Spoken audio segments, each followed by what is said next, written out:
جی السلام علیکم ورحمۃ اللہ۔ سلیم صاحب نے اوپر لکھا ہے کہ وہ 73 فرقوں والی جو حدیث ہے اس کے بارے میں آج کچھ بات کرتے ہیں، تو میرا خیال ہے کہ آج ہم اس حدیث پہ مختلف اس کے جو پہلو ہیں اس پہ بات کر کے دیکھتے ہیں۔ خاص طور پہ جو آج کل یہ عام طور پہ احمدیوں کو دھوکہ دینے کے لیے بعض لوگ آ جاتے ہیں اور وہ صریحاً انکار کر دیتے ہیں کہ جی ہمارا تعلق جو ہے وہ کسی فرقے سے نہیں ہے، تو انشاءاللہ اس کا بھی رد اس میں آ جائے گا۔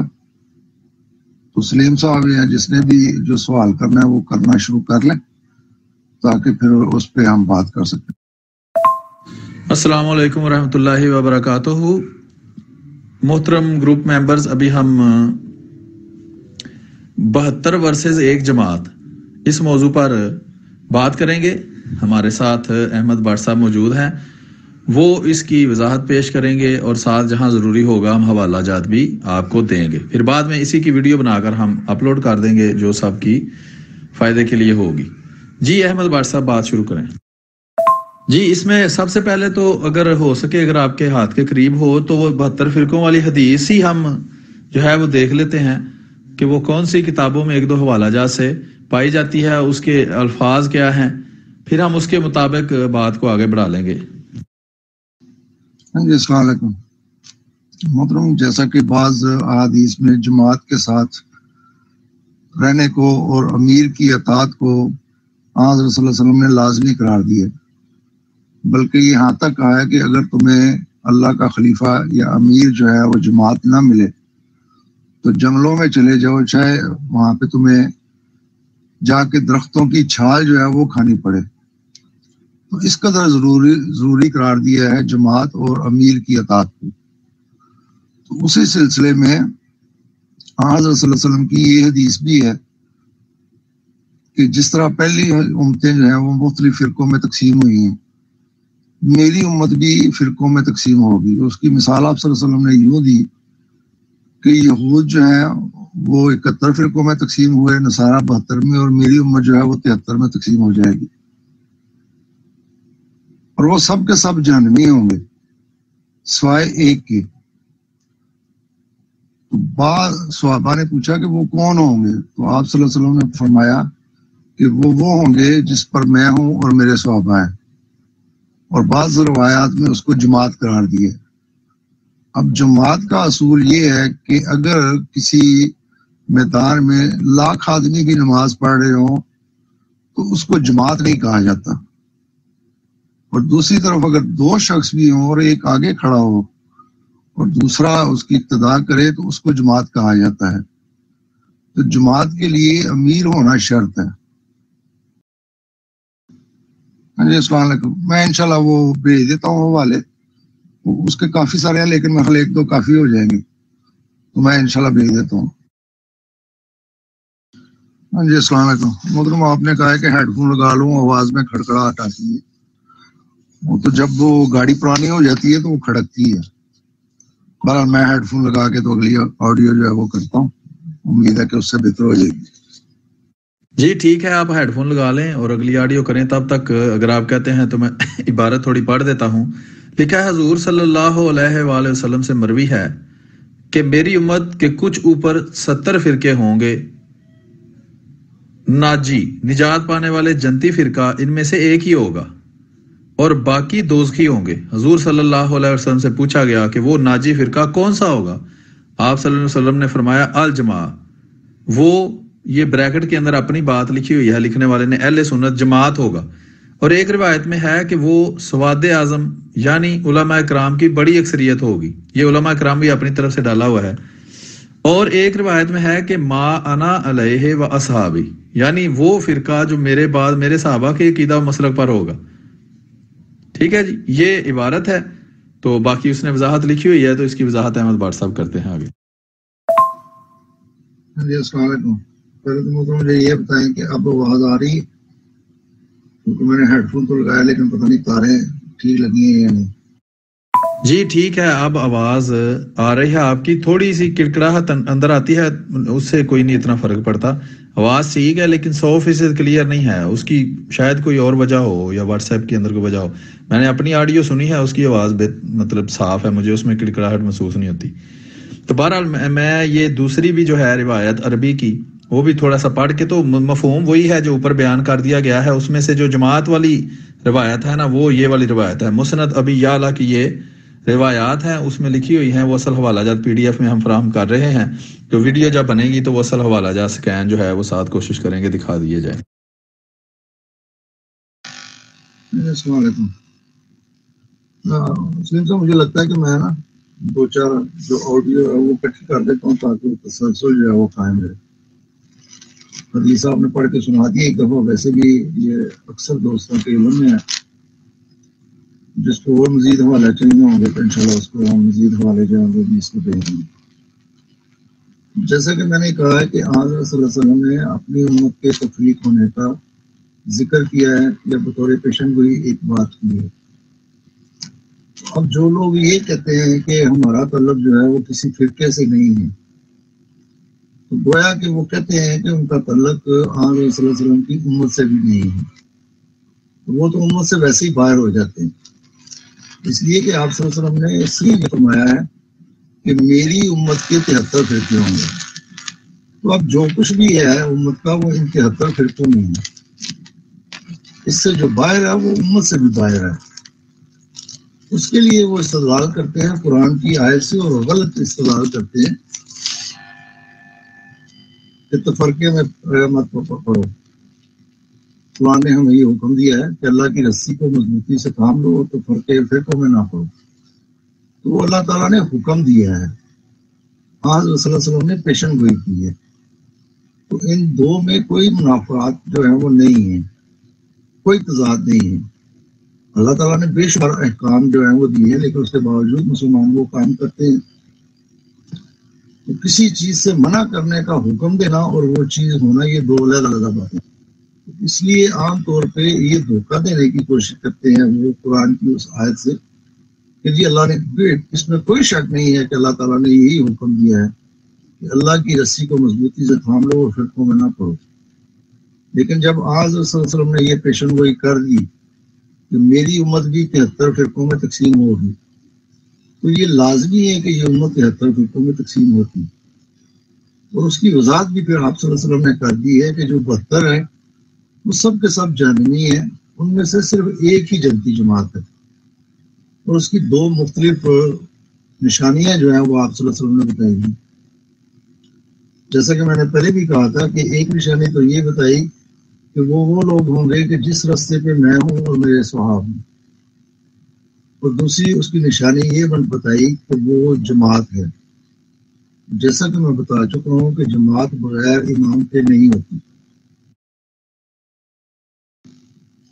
اسی طرح یہ جو آج کل لوگ آتے ہیں اور انکار کر دیتے ہیں کہ جی ہمارا تعلق جو ہے وہ کسی بھی فرقے سے نہیں ہے,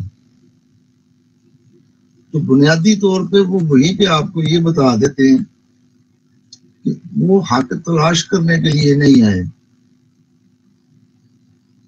اس لیے کہ اگر وہ حق تلاش کرنے کے لیے آئے یا حق کی تبلیغ کرنے کے لیے آئے تو سب سے پہلے تو خود وہ سچ بولے.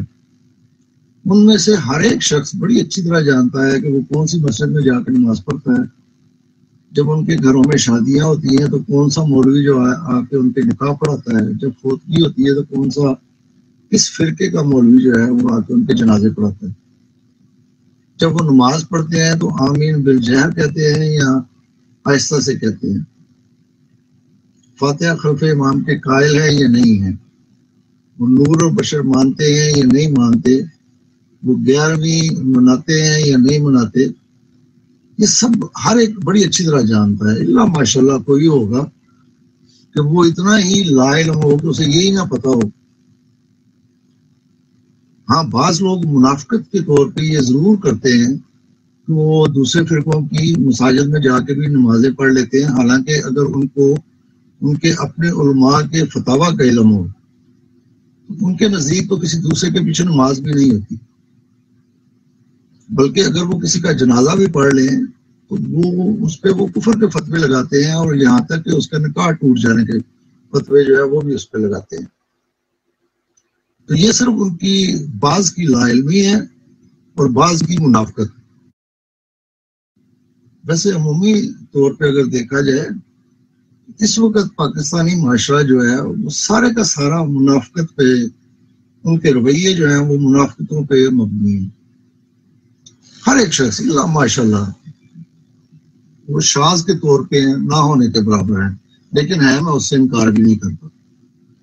لیکن جب ہم بات کرتے ہیں تو ہم اکثریت کی بات کرتے ہیں، جو اکا دکا ہوتے ہیں ان کی بات نہیں کی جاتی. تو میں اس لیے یہ کہہ رہا ہوں کہ یہ سارے بڑی اچھی طرح جانتے ہیں کہ ہم نے اور ہمارے علماء نے یہ دوسرے فرقوں کے بارے میں کیا فتوے رکھے ہیں، لیکن اس کے باوجود یہاں پہ جب احمدیوں سے بات ہوتی ہے تو خود کوئی امت واحد قرار دیتے ہیں. میں مانتا ہوں ان کی بات، جب یہ اپنے آپ کو امت واحد قرار دیتے ہیں تو میں کہتا ہوں بالکل صحیح کہتے ہیں، لیکن یہ امت واحد آج رسول اللہ علیہ وسلم کی نہیں ہے. یہ امت واحد بنتے ہیں جس کو ہم الکفر و ملت واحدہ کہتے ہیں. ان معنوں میں یہ امت واحد ضرور ہے. اس لیے اگر وہ مطلقاً دعویٰ کریں کہ ہم امت واحد ہیں تو ان کا دعویٰ صحیح ہے، لیکن اس تصریح کے ساتھ کہ الکفر و ملت واحدہ کے زمرے میں تم آتے ہو، ورنہ تم سارے جو ہے وہ ایک دوسرے کو کافر کہتے ہو. ہمارے سامنے نہیں کہتے، لیکن خود تمہاری اپنی کتابوں میں یہ باتیں بھری پڑی ہیں کہ فرقہ جو جنتی ہے وہ ہم ہیں، باقی جہنمی فرقے ہیں. لیکن اب منافقتوں کا یہ حال ہے کہ پاکستان کے قانون کو یہ سب مانتے ہیں اور یہ کہتے ہیں اس قانون کے مطابق یہ سارے کے سارے مسلمان ہیں. حالانکہ یہ تضادات ہیں اور تضادات کبھی بھی ایک جگہ پہ جمع نہیں ہو سکتے. اگر ایک کافر ہے تو لا محالہ جو ہے وہ دوسرا مسلمان ہوگا، اور اگر ایک مسلمان ہے تو دوسرا لازمی کافر ہوگا. اس لیے کہ خود ان کے اپنے فتاوی یہ کہتے ہیں کہ جو مسلمان کو کافر کہے وہ بھی کافر، اور جو کافر کو مسلمان کہے وہ بھی کافر. اور اب پاکستان کا قانون یہ سارے مانتے ہیں بظاہر، ہمارے مقابلے پہ جب آتے ہیں تو کہتے ہیں، بلکہ الٹا ہمیں یہ الزام دیتے ہیں کہ تم پاکستان کے قانون کو نہیں مانتے. مطلب پاکستان کا قانون تو یہ سارے کے سارے 72 جو ہے ان کو مسلمان مانتا ہے، جن کو تم اور تمہارے بڑے جو ہیں وہ کافر مانتے ہیں. اس لحاظ سے پاکستان کا قانون تو خود کافر ہے، اس کو ماننے والے تم مسلمان کیسے ہو گئے؟ اس کے علاوہ یہ بات یہ اپنی کتابوں میں یہ ذکر کرتے ہیں کہ جنتی فرقہ یہ ہے، لیکن جب ہمارے مقابل پہ آتے ہیں تو ان کو اللہ تعالیٰ یہ توفیق نہیں دیتا کہ یہ دعویٰ ہمارے سامنے کر سکے. اس لیے کہ ان کو بڑی اچھی طرح پتا ہے کہ جب وہ دعویٰ ہمارے سامنے یہ کریں گے تو پھر ہماری طرف سے اس کا جواب کیا ہوگا. اس وقت تو تم سب جو ہے وہ ایک ہی تھالی کے چٹے بٹے بنے ہوئے تھے، سب ایک دوسرے کو تم مسلمان قرار دے رہے تھے. اب تم علیحدہ علیحدہ آ کے تو اپنے آپ کو وہ جنتی فرقہ اور دوسروں کو دوزخی کیسے کہہ سکتے ہیں؟ اس لیے کہ اگر وہ اس وقت بھی دوزخی تھے، اگر وہ اس وقت بھی ختم نبوت کے منکر تھے، تو تم نے ان کو مسلمان سمجھ کے اپنے ساتھ بٹھایا کیسے؟ تم نے کیوں جب اسمبلی کی کاروائی ہوئی تھی تو تم نے کیوں ان کو نہیں اٹھایا یہ کہہ کے کہ ختم نبوت کے یہ بھی منکر ہیں، ان کو بھی کافر قرار دیا جائے؟ شیعوں کو تم ختم نبوت کا منکر کہتے ہو، دیوبندیوں کو تم کہتے ہو، اہل حدیثوں کو تم کہتے ہو، بریلویوں کو تم ختم نبوت کا منکر کہتے ہو. تو سبھی ایک دوسرے کو ختم نبوت کا منکر کہہ کے صرف جماعت کے خلاف جب تم اکٹھے ہوئے، اس سے یہ ثابت ہو گیا کہ یہ 72 جہنمی فرقے جو ہیں ان کا اتحاد تو ہو سکتا ہے اور مسلمانوں کے خلاف ہو سکتا ہے. اس لیے ہم دھڑلے سے ڈنکے کی چوٹ پہ یہ کہتے ہیں کہ جنتی فرقہ جو ہے وہ ہم ہیں. اسی طرح بعض جو جماعت چھوڑ جاتے ہیں، ہمارے اکثر بھائیوں کو ان سے بات کرنے کا موقع ملتا ہے تو میرے خیال میں ان سے صرف ایک ہی سوال جو ہے وہ پوچھا جانا چاہیے کہ تم نے جماعت احمدیہ کو تو کفر کہہ کے چھوڑ دیا، تو تمہیں آگے سے اسلام کس فرقے میں نظر آیا ہے؟ کیونکہ ان میں سے اکثر کا جواب یہی ہوتا ہے کہ جی ہم کسی فرقے میں نہیں ہیں. تو اس کا مطلب یہ ہوا کہ تمہیں آگے بھی اسلام نہیں ملا، اور میں دعوے کے ساتھ کہتا ہوں کہ تمہیں اسلام ملے گا بھی نہیں. اس لیے کہ اسلام کو تو تم کفر کہہ کے خود چھوڑ آئے ہو. تو جب تم نے اسلام کو کفر کہہ کے چھوڑ دیا تو اب تمہیں پھر اسلام ان میں سے کسی میں سے نہیں نظر آئے. تو دوستوں سے بھی میری یہی گزارش ہے کہ جب اس طرح کے جو جماعت چھوڑنے والے ہیں ان سے جب بات ہوتی ہے تو ان سے ان کا فرقہ ضرور پوچھا کریں. اور اس کے ساتھ ہی یہ فرقہ پوچھنا اس لیے بھی لازمی ہے کہ وہ پتہ چلے کہ وہ اپنے آپ کو وہ ایک جنتی فرقہ سمجھتا ہے اور باقیوں کو وہ جنمی کہتا ہے یا نہیں کہتا.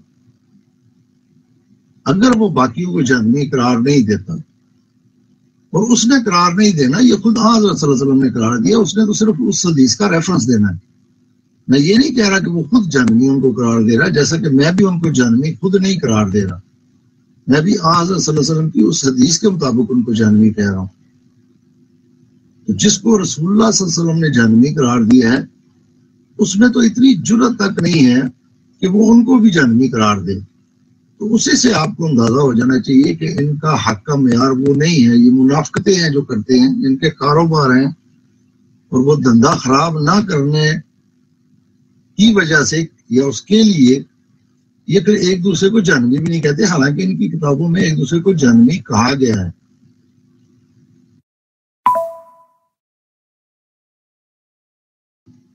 یہ جو بھی آپ نے کہا ہے پاکستان کا آئین اور 72 فرقے، پاکستان کے آئین میں لکھا ہے کہ کوئی بھی قانون جو ہے وہ قرآن و سنت کے خلاف نہیں بن سکے گا. اب حضرت صلی اللہ علیہ وسلم یہ کہہ رہے ہیں کہ 72 جو ہے وہ جنمی ہے،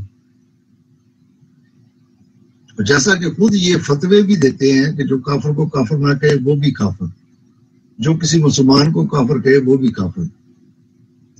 لیکن پاکستان کا قانون ایسا ہے کہ وہ ان 72 کو تو مسلمان مانتا ہے، جن کو یہ سارے جو ہیں وہ ایک دوسرے کو کافر مانتے ہیں. اسی طرح جو انہوں نے مسلمان کی تعریف کی ہے پاکستان کے قانون میں، تو ان سے یہ بھی سوال پوچھا جانا چاہیے کہ جب تم یہ کہتے ہو کہ کوئی بھی قانون جو ہے وہ پاکستان کا آئین و سنت کے خلاف نہیں بنے گا، تو کیا اللہ نے اپنے قرآن مجید میں اور حضرت صلی اللہ علیہ وسلم کی کسی بھی حدیث سے مسلمان، ایمان، اسلام کی کوئی تعریف موجود ہے یا نہیں ہے؟ اگر تو ان کا جواب یہ ہے کہ ہاں ایسی کوئی تعریف جو ہے وہ موجود نہیں ہے، تو پھر یہ نعرے لگانے چھوڑ دیں کہ یہ دین مکمل ہے. دین پھر ان کے علماء نے آ کے اب مکمل کیا ہے.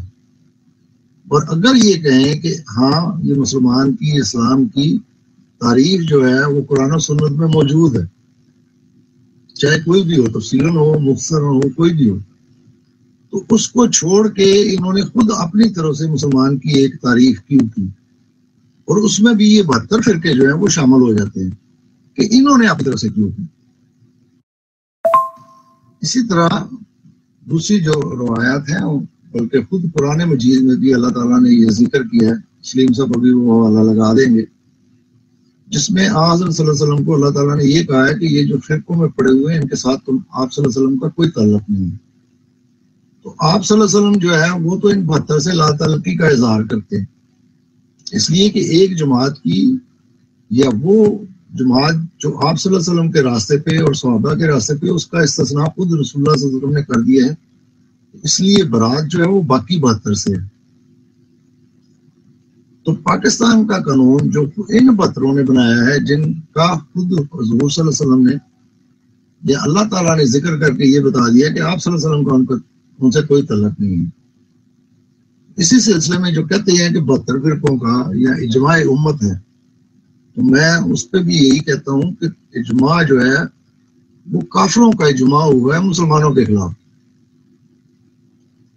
پھر میں دوبارہ دہراتا ہوں اپنی بات کو کہ جب یہ اجماع کہتے ہیں کہ جی ہمارا تو اجماع ہے، تو اس کو میں مانتا ہوں کہ واقعی تمہارا اجماع ہے، لیکن تم کافروں کا اجماع ہے، اس لیے کہ تم میں سے کوئی ایک بھی دوسرے کے نزدیک مسلمان نہیں ہے.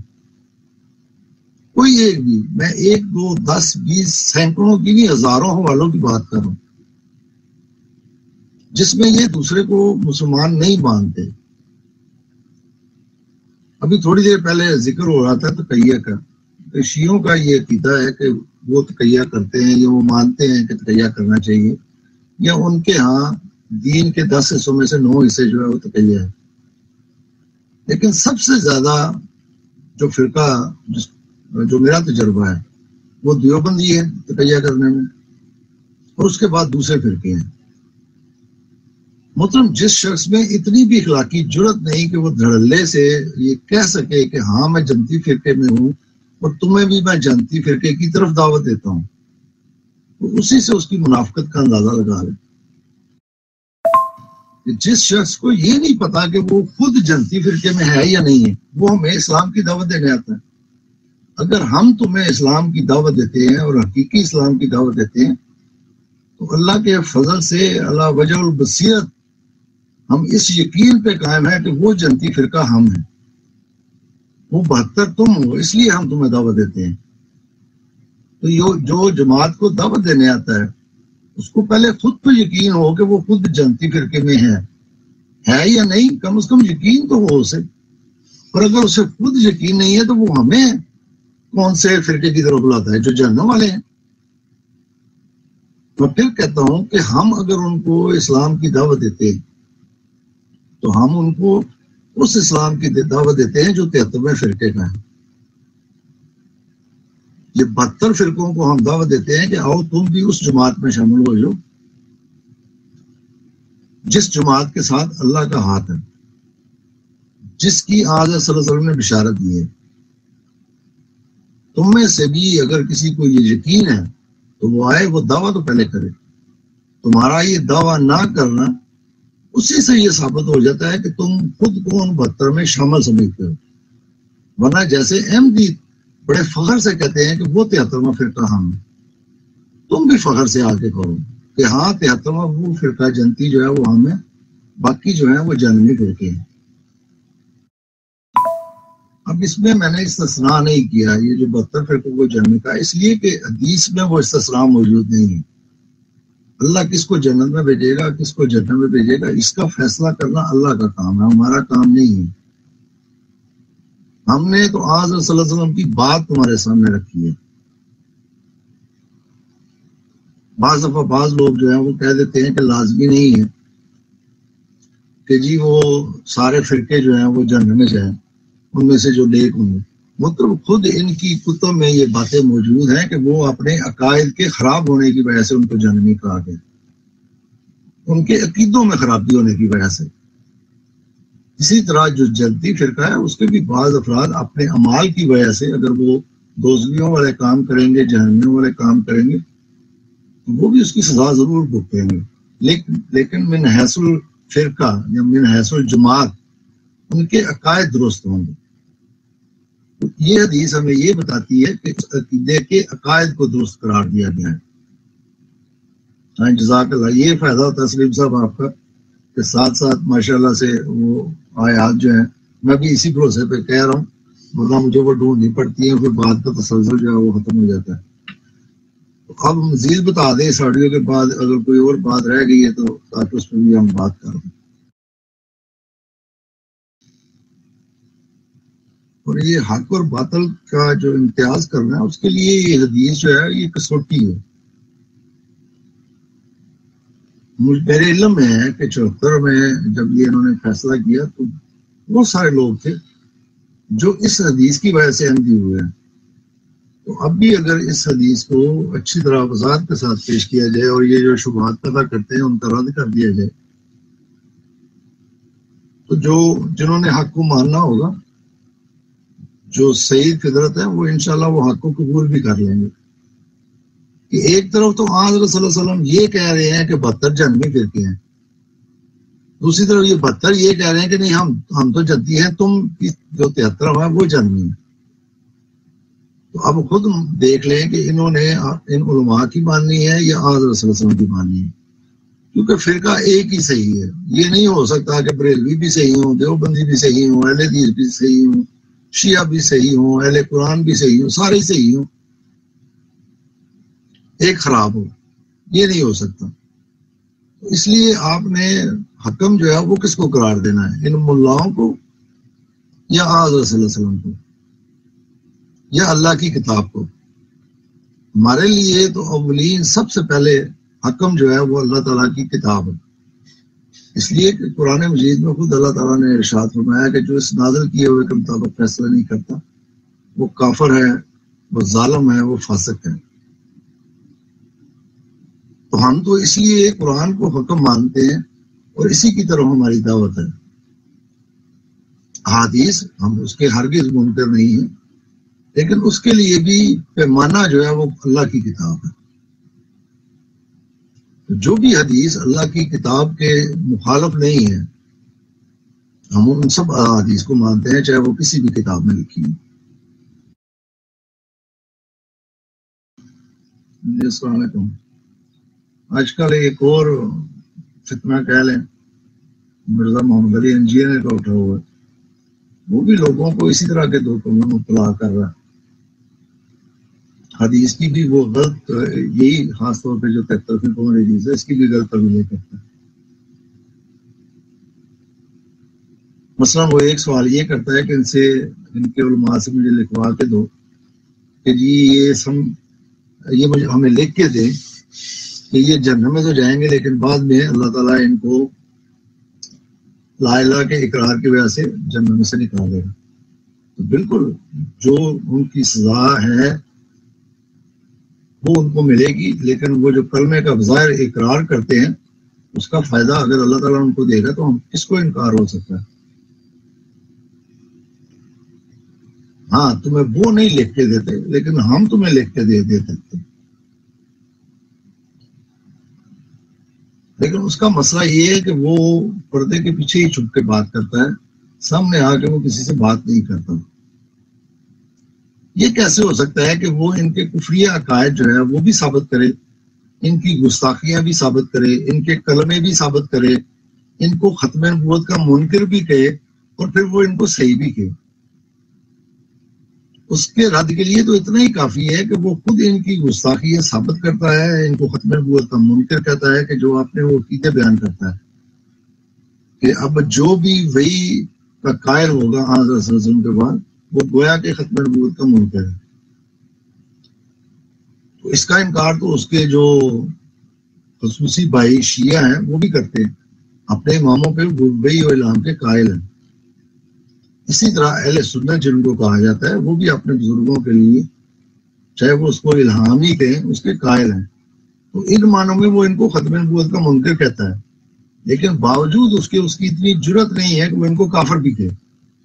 ان کی گستاخیاں وہ گنواتا ہے لیکن گستاخ رسول کو وہ کافر نہیں کہتا، بلکہ وہ ان کے پیچھے نماز پڑھنے کا بھی کہہ دیتا ہے کہ میں کہتا ہوں ان کے پیچھے نماز بھی پڑھ لیں۔ ایک طرف تم ان کو گستاخ رسول ثابت کرتے ہو، ایک طرف ان کو ختم نبوت کا منکر ثابت کرتے ہو اور دوسری طرف تم ان کو مسلمان تسلیم کر کے ان کے ساتھ نماز پڑھنے کا بھی حکم دیتے ہو۔ تو تم سے بڑا منافق اس وقت اور کون ہو سکتا ہے؟ آخر پر میں پھر یہ کہتا ہوں کہ حق کو سمجھنے کے لیے بے شمار دلیلوں کی ضرورت نہیں ہوتی، ایک بھی دلیل جو ہے وہ کافی ہوتی ہے اگر انسان اس پہ غور کرے۔ جیسا کہ اللہ تعالیٰ خود کہتا ہے کہ جو میری راہ میں جدوجہد کرتے ہیں میں ان کو راستے بھی دکھاتا ہوں۔ لیکن اگر تم نے بدتمیزی اور یہ گالی گلوچ کے طریقے اختیار کیے تو پھر اللہ تعالیٰ تمہیں ہدایت بھی نہیں دیتا، اس لیے کہ اللہ تعالیٰ کہتا ہے کہ میں ہدایت بھی اسے دیتا ہوں جو ہدایت مانگتا ہے۔ اس لیے میں پھر کہتا ہوں کہ اگر تم خود کو وہ جنتی فرقہ سمجھتے ہو تو اس کا اعلان ہمارے سامنے آ کے اعلان کرو، پھر ہمیں اس کی طرف دعوت دو۔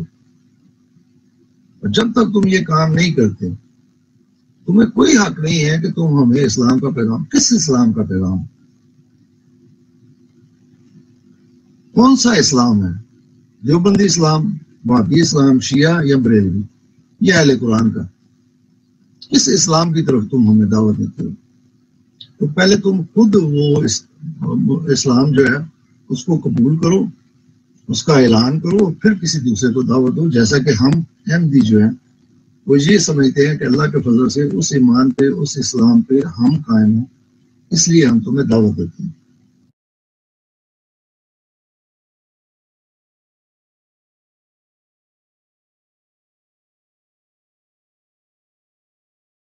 جی وہ جو کہتے ہیں کہ امت جو ہے جس میں دیوبندی، وہابی، شیعہ، بریلوی یہ سارے ایک ہی فرقہ ہیں، وہ جنتی 73واں فرقہ، اور جو وہ دوزخی فرقہ ہے اس سے مراد دوسرے مذہب ہیں جیسے عیسائی اور یہودی اور ہندو وغیرہ وغیرہ، اس کی تھوڑی وضاحت کر دیں۔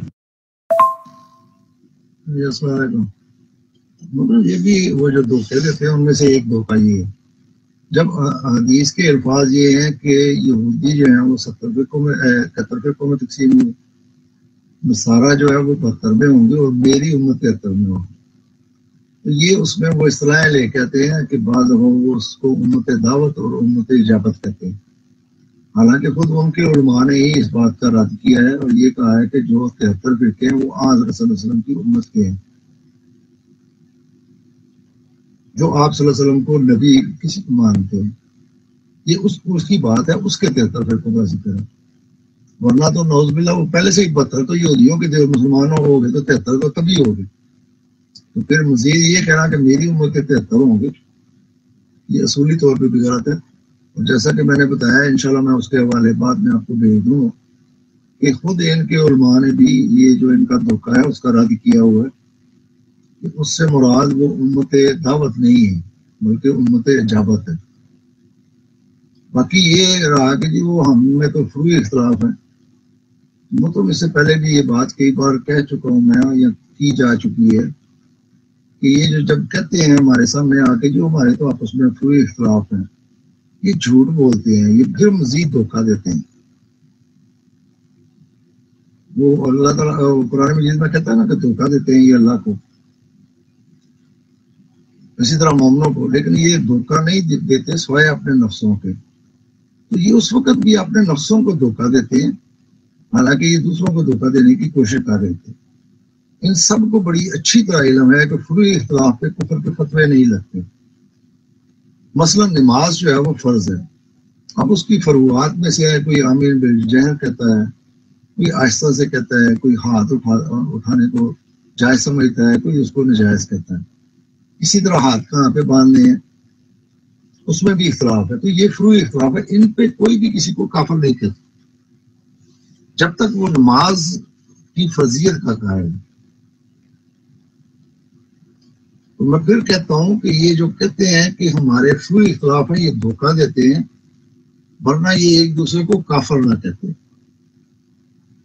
اور جب بھی ان کی آپ کتب کا مطالعہ کریں تو اس میں وہ یہی کہتے ہیں کہ ہمارے ان کے اصولی اختلاف ہیں، فروعی نہیں ہیں، اس لیے جب بھی یہ ان سے بات ہوگی تو اصولی معاملات جو ہیں اس پہ ہوگی۔ یہ لگا بات ہے کہ ان کے جتنے بھی مناظرے ہوتے ہیں فروعات پہ ہوتے ہیں، اصول پہ میں نے بہت ہی کم ان کے مناظرے سنے ہیں، حالانکہ کہتے یہ یہی ہے کہ جی اصولی بات پہ مناظرہ ہوگا، فروعات پہ نہیں ہوگا، لیکن ان کے جتنے بھی مناظرے اٹھا رہے ہیں 99.99% جو ہے وہ فروعات پہ ہوتے ہیں۔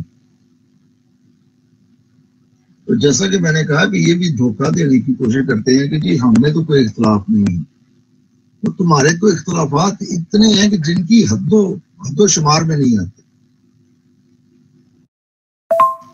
تو سلیم صاحب آپ نے بھی بے شمار دفعہ ذکر کیا ہے جب یہ ختم نبوت کا موضوع چلتا ہے تو آپ ان سے یہ پوچھتے ہیں کہ کون سی ختم نبوت، دیوبندیوں والی، بریلویوں والی یا شیعوں والی؟ تو ان کو تو ابھی تک یہی نہیں پتا کہ ان کا ہر ایک ضروریات دین جن کو یہ کہتے ہیں ان میں یہ اختلاف اپنا ثابت کرتے ہیں۔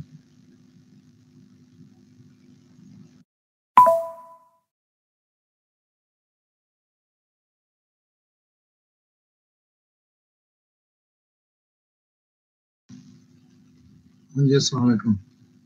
یہ جو آپ نے کہا ہے کہ مفسر دیوبندی والی شیعہ بریلوی کی ختم نبوت بیان کر رہے ہیں، مطلب وہ کافی تفصیل سے آپ نے بات اس پہ کی ہوئی ہے، اس کو علیحدہ سے ہم موضوع رکھ کے تو اس پہ انشاءاللہ ہم بات کر لیں گے۔ وہ پہلے بھی ہم اس پہ پروگرام کر چکے ہیں کہ یہ سارے ایک دوسرے کو ختم نبوت کو منکر کرتے ہیں، اس کے حوالے بھی ہم اس پروگرام میں دکھا چکے ہیں، یہاں پہ ایک دفعہ پھر ہم بتا دیں گے۔ جیسا کہ میں نے تھوڑی دیر پہلے کہا کہ وہ جو محمد علی مرزا انجینئر صاحب ہیں انہوں نے بھی یہ کہا ہے کہ جو بھی اب آج صلی اللہ علیہ وسلم کے بعد وحی اور الہام کا قائل ہے اپنے بزرگوں کے لیے، یہ ختم نبوت کا انکار ہے۔ اس سے میں نے کسی کے ذریعے سوال کروایا تھا کہ یہ تمہارے جو بھائی ہیں خاص طور پہ شیعہ، وہ تو اپنے سارے اماموں کے لیے اس چیز کے قائل ہیں، تو ان کو تم کافر پھر کیوں نہیں کہتے؟ اسی طرح جو تم اہل سنت جو کہلوانے والے ہیں ان کے بزرگوں کے لیے بھی وہی الہام جو ہے وہ تم ثابت کرتے ہو کہ یہ اس کے قائل ہے، تو ان کو ختم نبوت کا منکر تم کیوں ہے؟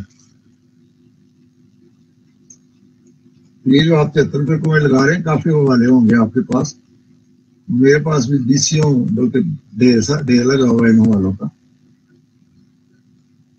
کہ اس حدیث کو سارے ہی فرقے صحیح مانتے ہیں اور اپنے طور پہ اس حدیث کا مصداق بھی خود کو کہا دیتے ہیں، لیکن ہمارے سامنے نہیں قرار دیتے۔ اور مزے کی بات یہ ہے کہ ان 73 فرقوں میں انہوں نے خود جماعت احمدیہ کا ذکر بھی کیا ہوا۔ اب یہ کہتے ہیں کہ تم اس امت کا فرقہ ہی نہیں ہے، حالانکہ خود ان کے بزرگ جو ہیں وہ جماعت احمدیہ کو فرقہ تسلیم کر کے اس کا رد کرتے ہیں۔ اس کے بھی کافی سارے حوالے آ جاتے ہیں، وہ بھی دیکھیں اگر آپ کے پاس ہے تو وہ بھی لگا دیں۔ ہاں بالکل، یہ جیسا کہ بھی آپ نے لگا دیا فرقہ قادیانی۔ اسی ضمن مجھے ایک بات یاد آئی کہ بعض دفعہ یہ کہتے ہیں کہ تم نے ایک نئے نبی کو مان لیا ہے اس لیے تو تم امت سے نکل گئے۔ یعنی یہ ان کی علماء جو خود ساختہ علماء کہلواتے ہیں، ان کو کیا پٹیاں پڑھاتے ہیں؟ حضرت موسیٰ علیہ السلام کے ساتھ حضرت ہارون علیہ السلام بھی نبی تھے، ان کی علیحدہ امت بن گئی تھی۔ خود تورات کی پیروی میں بے شمار انبیاء ہیں، ان کی علیحدہ امتیں بن گئی تھی۔ یعنی عجیب و غریب ان کو علماء کہنا بھی اس وقت توہین ہے۔ تو پھر اگر ان کو ملا کہا جائے تو پھر ان کو تکلیف ہوتی ہے۔ یہ واعظ ہے، صرف واعظ ان کا کام ہے۔ دکانداری جیسے وہ مداری تماشا لگاتا ہے، یہ ان کے جتنے بھی آپ جن کو سو کاڑی علماء کہتے ہیں ان کو سن لیں آپ، اس میں اور مداری میں آپ کو کوئی فرق نہیں نظر آئے گا۔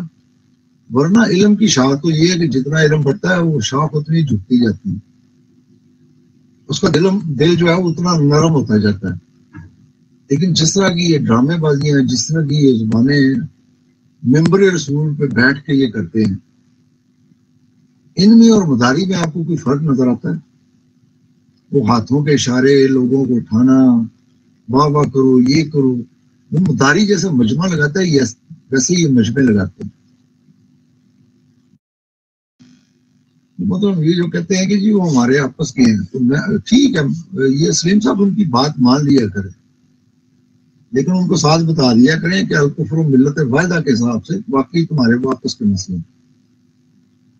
ورنہ یہ کیسے ہو سکتا ہے کہ تم اسلام کے نام پہ دوسرے کو کافر کو اور پھر کہو کہ یہ ہمارا آپس کا مسئلہ ہے؟ عجیب و غریب بات ہے کہ وہ جو آپ وہ بار بار وہ فتویٰ، وہ زندیق، اور نکاح بھی کسی سے نہیں ہو سکتا، نہ حیوان سے، نہ کسی انسان سے، نہ کسی جن سے، اور اولاد جو ہوگی وہ یہ ہوگی، اس کے باوجود یہ کہتے ہیں کہ جی ہمارے آپس کے وہ معمولی سے اختلافات ہیں، آپ اس میں دخل نہ دیں۔ کیوں ہم دخل نہ دیں؟ تو میں تمہارا جو چہرہ ہے وہ ہم کیوں نہ دکھائیں؟ جی محمد فیاض احمد اویسی صاحب جو ہیں یہ بریلویوں کے ایک عالم ہیں، کافی ساری ان کی کتابیں، قریب 100 کے قریب تو کتابیں ان کی میرے پاس بھی ہوں گی۔ لیکن ایک مسئلہ ہے سلیم صاحب، جب آپ ان کو ان علماء کا حوالہ دیتے ہیں تو یہ ان سے لا تعلقی کا اظہار کر دیتے ہیں، پھر ان کے والی وارث کو نہیں بنتا۔ بے شمار ہے، اسی طرح ڈاکٹر اسرار گزرا ہے، اس کا بھی اب والی وارث کو نہیں بنے گا، اور بھی بے شمار ہیں جو اس وقت اپنے وقت کے جب جماعت کے خلاف بولتے ہیں تو ان کو عالم کے طور پہ یہ پیش کرتے ہیں، لیکن جب انہی کے حوالوں سے آپ ان کا رد کریں تو پھر کہتے ہیں جی ہم تو نہیں ان کو جانتے۔ اور بریلوی جو ہے یا دیوبندی ہے جو بھی ہیں، ان کا تو مسئلہ یہی ہے کہ ان کے آپس کے علماء کے اختلافات اتنے شدید ہیں کہ یہ آپس میں ایک دوسرے کو کافر کہتے ہیں، یا ان کے فتووں سے دوسرا جو ہے وہ کافر قرار دیا جاتا ہے۔ دونوں کی میں اس وقت بات کر رہا ہوں۔ اسی طرح شیعہ ہیں، ان کا بھی یہی حال ہے، جب تک تو قرآن ان کا ساتھ دیتا ہے وہ قرآن پہ چلتے ہیں، جب دیکھتے ہیں کہ اب قرآن ان کا ساتھ نہیں دیتا تو پھر آپ کو پتا ہے کہ ان کا عقیدہ کیا ہے۔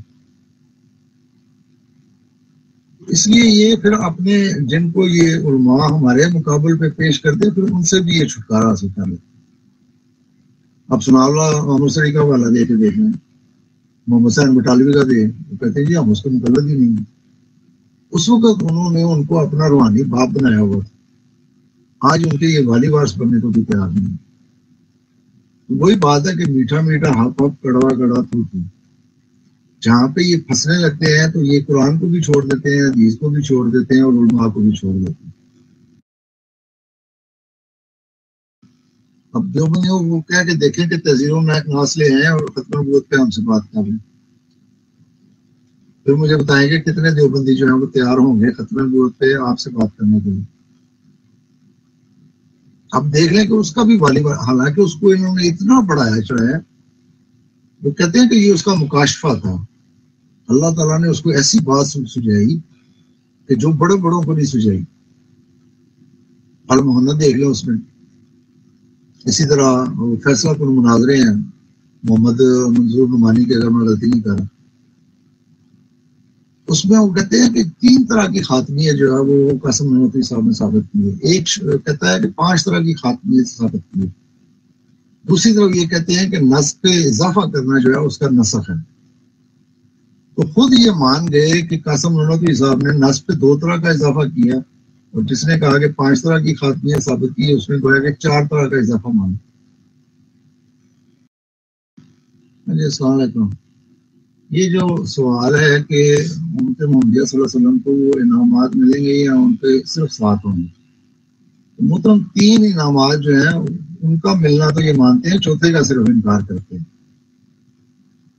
اگر وہاں پہ عموم کا، جیسا کہ یہ ہمارے مقابل پہ پیش بھی کرتے ہیں کہ وہاں پہ 7 کا ذکر ہے، تو پھر یہ باقی 3 انعامات ہیں وہ بھی 7 ہیں، وہ ملیں گے کسی کو نہیں۔ حضرت ابوبکر صدیق نہیں کہا جائے گا، حضرت عمر اور حضرت عثمان اور حضرت علی رضی اللہ تعالیٰ عنہ اجمعین کو شہید نہیں کہا جائے گا، شہیدوں کے ساتھ کہا جائے گا۔ اور اسی طرح پھر اس امت میں ولی بھی کوئی نہیں ہوگا، صالح بھی کوئی نہیں ہوگا، پہلے والے جو سلحان ہیں اور پہلے والے جو ولی ہیں ان کے ساتھ ہوں گے، خود اس امت میں کوئی نہیں ہوگا، لیکن یہ کوئی بھی نہیں مانتا۔ تو وہاں پہ بھی یہ 4 انعامات جہاں جن کا ذکر ہے ان میں 3 جو ہے وہ ملنا مانتے ہیں، ایک میں صرف 7 یا 7 کی مانتے ہیں۔ وجہ امتیاز کیا ہے یہ اب ان سے پوچھیں آپ، کیونکہ دوسری جگہ پہ اللہ تعالیٰ نے قرآن مجید میں یہ فرمایا جو اس نبی کی اطاعت کرے گا، یعنی کہ اللہ اور اس رسول یعنی کہ حضرت محمد صلی اللہ علیہ وسلم کی جو اطاعت کرے گا ان کو یہ انعامات ملیں گے۔ پہلے انبیاء کی اطاعت میں جو انعامات ہیں وہ 4 نہیں ہیں، یہ 4 انعامات جو ہیں وہ یہ مخصوص ہیں آج صلی اللہ علیہ وسلم کی امت کو، جو آپ صلی اللہ علیہ وسلم کو نبی مانتا ہے۔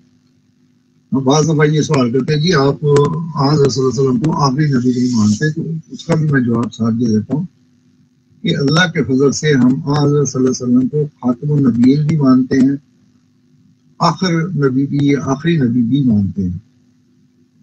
لیکن وہ آپ نے کئی عرصوں سے یہ بات سنی ہوگی جو سلیم صاحب یہاں پہ کرتے ہیں، مشروط اور غیر مشروط اور ان کا مسئلہ یہ ہے کہ یہ ہم سے اقرار کرواتے ہیں کہ تم غیر مشروط طور پر مانو، اور خود یہ مشروط مانتے ہیں۔ ہمارا ان کا اختلاف یہ ہے، ورنہ خاتم النبیین اللہ کے فضل سے ہر ایک احمدی حضرت صلی اللہ علیہ وسلم کو مانتا ہے، اور اسی طرح آخری نبی بھی مانتا ہے، جیسا کہ خود حدیث کا بھی حوالہ ہم دیتے ہیں کہ آپ صلی اللہ علیہ وسلم نے فرمایا میں اور 2 انگلیاں جوڑ کے کہا میں اور قیامت اس طرح جڑے ہوئے ہیں۔ تو اب قیامت تک جو زمانہ ہے وہ آج صلی اللہ علیہ وسلم کی نبوت کا ہے،